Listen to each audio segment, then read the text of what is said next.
Good afternoon, everybody. Tony Margatelli here, Chairman at ICPA. Welcome to my ICPA in Practice blog.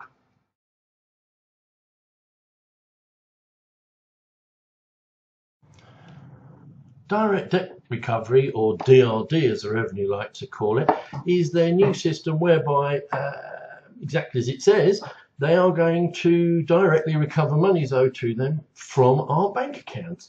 Others have called it, or in fact I called it, a raid on our bank accounts, and it's been picked up by an awful lot of people. But this is what HMRC are proposing. And why is it so important? Well, obviously, if you have a situation where we are basically empowering HMRC to take money directly from our bank accounts. Now, if we assume that HMRC are not going to steal money from our accounts, which we're not, we have to recognise that what if they get it wrong? Is their admin capable? Remember, this is HMRC. These are people who don't answer the phones. These are people who can't send out a letter that arrives at anything like a reasonable timescale. The major concern, of course, here is administrative. Are HMRC actually capable of applying this correctly and fairly? And this is what we have to get across to them in order to stop this coming into being. The consultation is due to finish on the 29th of July, so it's absolutely important that everybody gets to the revenue site, downloads the consultation document and puts their comments in. Really and honestly, giving HMRC the powers to go literally dip their fingers into taxpayers' bank accounts makes absolutely no sense whatsoever on any level.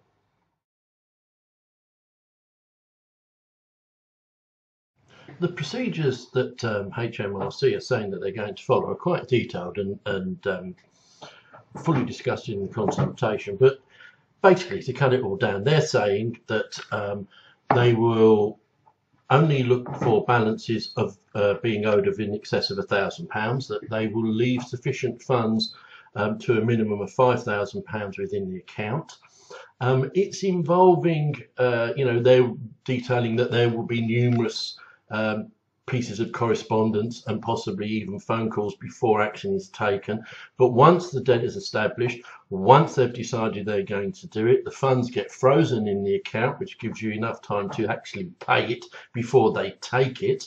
And then after that, the funds will be taken.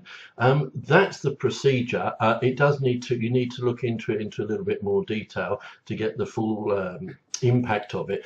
But there's lots of times within this where we're saying, the consultation is saying, for instance, that there'll be a dedicated phone line set up, that HMRC will look into the account to see what money is available to make sure that they don't take too much. This really and honestly, for anybody who knows the workings of HMRC, it beggars belief. Can they really do this reasonably swiftly? Can they do this with care and attention to the details that need to be made? As I said, I think it all actually beggars belief. There is, of course, an appeals process being touted within the consultation, and they're proposing that the taxpayer has 14 calendar days, note calendar days, not working days, to contact the dedicated phone number, which will be detailed on the letter which has just been sent to the taxpayer, telling them that these funds have been held or frozen in their bank account and will be taken within 14 days. If they do nothing, you then have to contact this number and explain, either proving hardship or of course paying the money some other way, or objecting to the removal of the funds from your account. So here we are with HMRC having been roundly criticised by the PAC for their telephone answering in the past, and on something where you've got 14 calendar days, one wonders just how well that's going to work.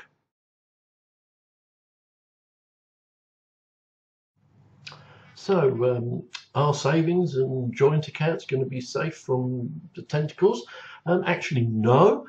Savings accounts are all included.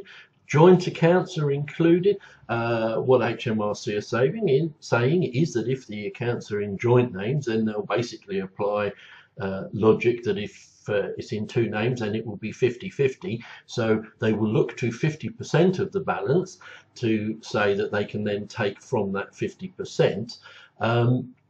But of course, if you happen to be the other part of the joint account holders and the bulk of the money is yours and you object, don't worry, you just ring the dedicated phone line and explain and object and point out to them that the money within the joint account is actually not 50-50 and is all yours and you've got no problems whatsoever, and why should they be taking it from you? And I'm absolutely convinced that they'll listen to you and it'll all be sorted out in a trice. Or not.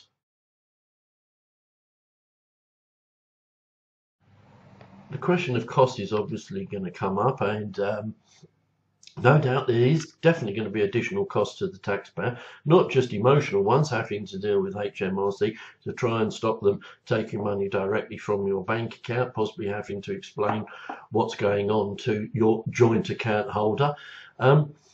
But as part of this process, HMRC are stating that they need to be able to analyse bank accounts, etc., so as to not take money that they can see is obviously earmarked for mortgage repayments, etc. And in order to do that, they're talking about asking the deposit taker, i.e. the banks, for upwards of possibly a year's worth of information in order for them to make the decision. Now, a year's worth of information, and they want that fairly quickly from our deposit takers within a matter of days, because remember, there's only like 14 days before this stuff has to happen. So do we believe the banks will be slow in coming forward in raising charges? Actually, no. So if we're not careful, we could find that there's two people taking monies directly from our bank accounts. Seriously, this proposed piece of legislation is full of abject nonsense. We really do need to get together and try and put a stop to this. There is sufficient in law for HMRC to recover whatever debts they are owed correctly within the system at the moment. To quote spurious facts about other countries and how other people are doing it does not mean that we have to follow. We really do need to get behind this and put a stop to it. So I do urge all of you, please, if you're watching this video, go to the HMRC site, download the consultation and just respond to it with a flat no. Tell them no.